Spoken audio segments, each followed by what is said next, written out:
Hey, what's up, player?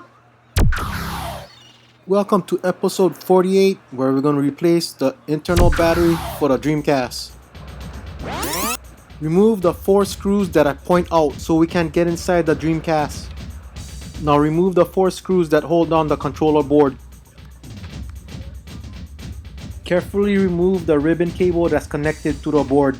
The way to do them is slide your finger underneath the cable and pull straight up so you don't damage them. Remember to pull out the fan cable too.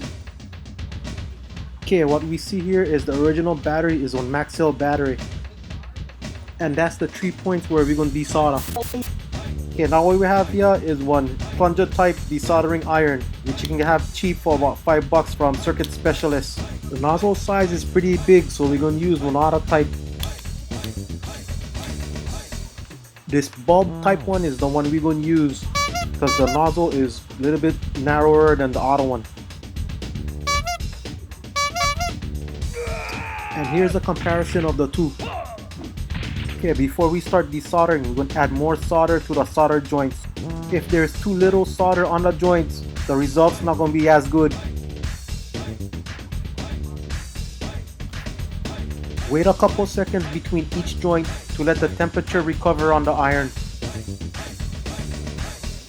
If done correctly, the battery should pull out easily.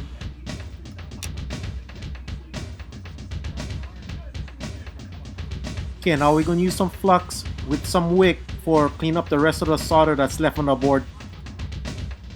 Now use some isopropyl alcohol for clean up the rest of the flux and the flux residue.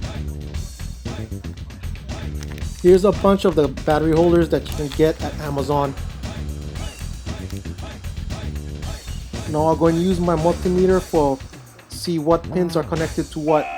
Those 2 other pins are connected to the inner positive tab, and the middle pin is connected to the inner negative tab.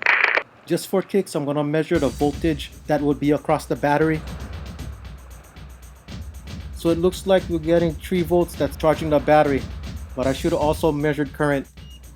And one more thing for note is that the 2 positive points on the board are essentially the same points. Okay, now we can solder the holder onto the board. First, tin your soldering iron tip with some solder. Proper soldering technique is to use the iron to heat up the leg. Then apply the solder to the heated leg, letting the leg melt the solder.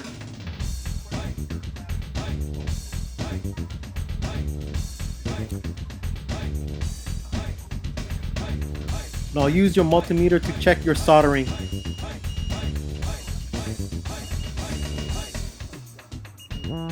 Now clean the joints with some alcohol. Now let's try for busting down this original battery for see what's underneath. What the battery is a rechargeable ML2032. Now we can put the controller board back into the Dreamcast. Here's the new battery from eBay. Just make sure you put them in the right way. Now do the final reassembly. Okay, now we're just going to turn them on to let the battery recharge for a bit. And while we're at it, we can set the date and time.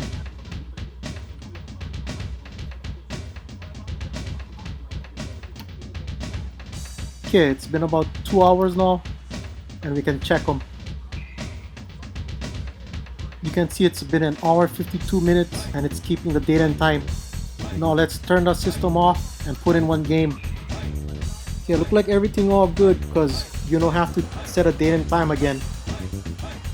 If you have questions or comments, you know where to leave them. Okay, shoots. See you guys next time, and just take it easy.